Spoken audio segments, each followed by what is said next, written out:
আচ্ছা, একটা ফাইনাল প্রশ্ন, এটা ব্যক্তিগত, আমি জানি না এভাবে করাটা ঠিক হচ্ছে কিনা, বাট তারপরেও করি আর কি।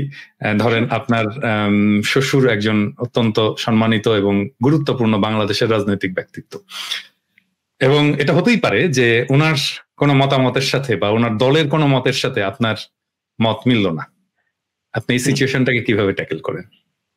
আমি ওনার সাথে, আপনি শুনলে খুব আশ্চর্য হবেন, ওনার যে পলিটিক্স এই ব্যাপারে আমি কোনোদিন কোনো কথা বলি না।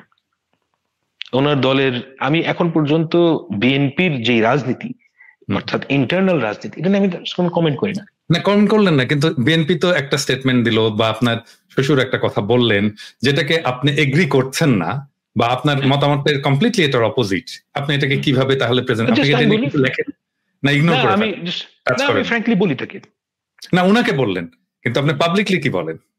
আপনার পাবলিক রিঅ্যাকশনটা আমি জানতে চাচ্ছি। পাবলিক রিঅ্যাকশন আমি করি না, আমি very private man. Private man এই সেন্সে যে আমি খুব কিছু ওল্ড ওয়ার্ল্ড ভ্যালুজ নিয়ে বিশ্বাস করি। ধরা যাক আপনার সাথে আমার বন্ধুত্ব আছে, আমি কিন্তু আরেকজনকে গিয়ে আপনার সম্বন্ধে আপনার কোনো দুর্বল মুহূর্তের কথা আমি কোনোদিন আরেকজনকে বলবো না। এটা হচ্ছে গিয়ে আমার ওল্ড ওয়ার্ল্ড ভ্যালুজ। আমার কাছে অনেক মানুষ অনেক কথা বলে, হ্যাঁ, এবং এর মধ্যে মানে আওয়ামী লীগের লোকজন আছে, আমি ওই ট্রাস্ট কোনোদিন ব্রেক করি না। হ্যাঁ, যে আমার আলমগীর সাহেব একজন খুবই গুরুত্বপূর্ণ মানুষ, এবং উনি একজন আসলেই সম্মানিত মানুষ এবং সম্মান পাওয়ার মতন মানুষ। এই কারণে না যে উনি একজন উচ্চ পদে আছেন, আমি ওইভাবে কোনো মানুষকে কোনোদিন বিচার করি না। যে আমি দেখি যে ওনার হিউম্যান ভ্যালুস কিরকম, ইজ এ ভেরি, আমি বলবো যে ওনার হিউম্যান ভ্যালুস খুবই উচ্চ মর্যাদার মানুষ। হ্যাঁ, তো উনি আমার সাথে প্রাইভেটলি যা কথা বলেন ওইটা তো আমি কোনোদিনও কারোর সাথে শেয়ার করবো না। না, আমি প্রাইভেটলি না, ধরেন উনি পাবলিকলি একটা স্টেটমেন্ট দিলেন, যেটা আপনি পাবলিকলি এটাকে কখনো অপোজ করবেন কিনা, যদি মনে হয় যে এটা ঠিক বলেননি তিনি? It depends, it depends. মানে আপনি করতে পারেন? ও মানে অ্যাবসলিউটলি করতে পারি, কিন্তু কথা হচ্ছে যে এটা যদি একটা ওপিনিয়ন হয়, no I won't do it. কিন্তু উনি যদি, ইফ দিস ইজ, দেখেন আপনার ওপিনিয়ন, আমি কিন্তু খুব কম রিয়াক্ট করি। এমনকি মানে অনেকেই মনে করেন যে আমি অ্যাক্টিভিস্ট, এই কারণে হাসিনাকে আমার সহ্য হতো না। I would be very frank with you, যে হাসিনা এবং শেখ মুজিব এই দুজন মানুষকে আমার সহ্য হয় না, because they represent the worst of us. হ্যাঁ, কিন্তু আমি ব্যক্তিগতভাবে এই যে খোঁচাখুচি করার মানুষ না। আমি যে কোনো মানুষের ওপিনিয়ন খুব শ্রদ্ধা করি, এবং আমি মানে ওনার যে ওপিনিয়ন সেটা আমার সাথে বহু জায়গায় একমত না। হ্যাঁ, কিন্তু আমার এটা নিয়ে কোনো আপত্তি নাই, মানে ইকুয়ালিটির প্রসঙ্গে ওনার যে আইডিয়া এবং আমার যে আইডিয়া সেটা একরকম না।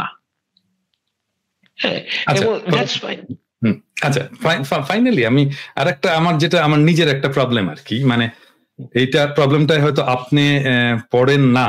একটা হচ্ছে যে আমি যেহেতু ছাত্র রাজনীতি করে এসেছি এবং 90-এর মুভমেন্ট করে এসেছি, আমরা তো আমাদের ছাত্র সংগ্রাম পরিষদ ছিল, সর্বদলীয় ছাত্র ঐক্য ছিল, এবং আমরা তো একসাথে মুভমেন্ট করেছি, মানে বিএনপি ছাত্রদল, ছাত্রলীগ, আওয়ামী লীগ, একসাথেই তো আমরা মুভমেন্টটা করেছি।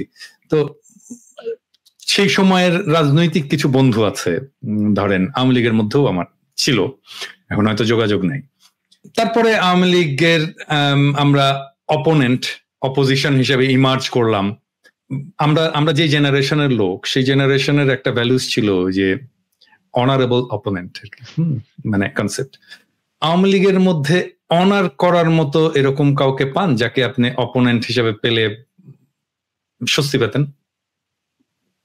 এখন আর নাই, একটা ফর ভেরি স্পেসিফিক রিজন। আমি পার্টিকুলারলি মনে করি যে 2013 সাল পর্যন্ত আওয়ামী লীগের যে ডিফেন্সিবল পজিশনে ছিল, রাইট? 2013 পর আওয়ামী লীগ ইনডিফেন্সিবল পজিশনে, মোরালি ইনডিফেন্সিবল পজিশনে চলে গিয়েছে। এখন এই ইনডিফেন্সিবল পজিশনে গিয়ে আমার পরিচিত এমন আওয়ামী লীগ থাকতে পারে, দেখেন মানুষের 7টা আঙ্গুল থাকতে পারে, মানে আমি তো দেখি নাই, কিন্তু আমি বিশ্বাস করি 7টা আঙ্গুল আলা লোক পৃথিবীতে থাকতে পারে, 8টা আঙ্গুল আলা লোক থাকতে পারে। তো একজন সভ্য ভদ্র আওয়ামী লীগ থাকতেও পারে, আমি এটা সম্ভাবনাকে উড়িয়ে দিই না। হ্যাঁ, কিন্তু আমি এরকম পাইনি মানে যারা 2013-14 সালের পর আওয়ামী লীগকে ডিজোন করেছে, কারণ দেখেন, ডেমোক্রেসি আর আওয়ামী লীগ একসাথে চলে না। আপনি একই সাথে ভোট রিগিং করবেন এবং একই সাথে, এবং এই কাজটা যদি বিএনপি করে, আমি একই কথাই বিএনপির ক্ষেত্রে বলবো। হ্যাঁ, যে দেখেন বাংলাদেশের এতটুকু আমি বুঝি যে সব পলিটিক্যাল পার্টিতে চোর বাটপার গুলো থাকবে, এগুলা হচ্ছে গিয়ে মানে বাংলাদেশের রিয়ালিটি। আমি এটার সাথে কম্প্রোমাইজ করতে রাজি আছি, যে এটা আপনি এড়িয়ে যেতে পারবেন না। কিন্তু আমি এই জিনিসটা কিন্তু আমার মাথায় প্রায় আসে, যে ধরা যাক যে বিএনপি ক্ষমতায় আসলো, বা বিএনপির একটা মানে অপোনেন্ট হিসেবে, পলিটিক্যাল অপোনেন্ট হিসেবে একটা রোল প্লে করতে হলো, তখন কিন্তু বিএনপিতে অনারেবল অপোনেন্ট পাবো, অনেকেই পাবো যাদের সাথে এনগেজ হয়ে যাদের করা যাবে। আমি নাম ধরেই বলতে পারি, ধরেন অ্যাপোলো, ভেরি ডিসেন্ট ম্যান, খুব ভালো ছেলে, কথাবার্তায় ভালো, ভদ্র।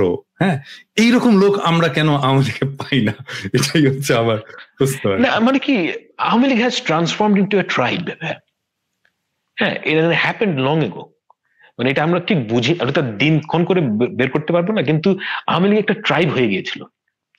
ট্রাইবের মানুষের সাথে আপনি সবসময় মানে জন্তু টাইপ আচরণ এক্সপেক্ট করেন, মানে সবসময় একাত্ম হয়ে থাকবে, এবং তাদের নিজেদের মধ্যে হয়তো কিছু হিউম্যান ভ্যালুস তারা দেখাবেন, কিন্তু যারা তাদের এই মতামতের বাইরে, তাদেরকে তারা সবসময় ডিসক্রেডিট করার চেষ্টা করবে, তাদের সাথে শত্রুতায় যাবে। It's a very bizarre thing. আমি মানে দেখছিলাম যে আমাদের ক্যানবেরাতে একজন ছাত্রলীগের নেতা আছেন, তো উনি মাঝে সাথে আমাকে নিয়ে ফেসবুকে গালিগালাজ না হলেও খুবই আপত্তিকর কথা বলতো। হ্যাঁ, দ্যাটস ফাইন। মানে আগে বলতেন না, মানে এই 5ই আগস্টের পর বলা শুরু করেছেন না। আমি না ভাবছিলাম যে এই মানুষটার সাথে কিন্তু আমি গত 10 বছর ধরে চিনি, এবং আমার কাছে কখনো মনে হয় নাই যে আমি তার সাথে কোনোদিনও কোনো খারাপ ব্যবহার করেছি। কিন্তু তাদের যে ওয়ে অফ থিঙ্কিং, সেখানে হচ্ছে গিয়ে আপনি যদি ওই শেখ মুজিবের প্রেমেসি বিশ্বাস না করেন, কিংবা এই সমস্ত ননসেন্স যেগুলো আছে আওয়ামী লীগের মানুষদের, এগুলো ননসেন্স যদি বিশ্বাস না করেন, সাথে সাথে আপনি একটা খারাপ মানুষ হয়ে যাবেন।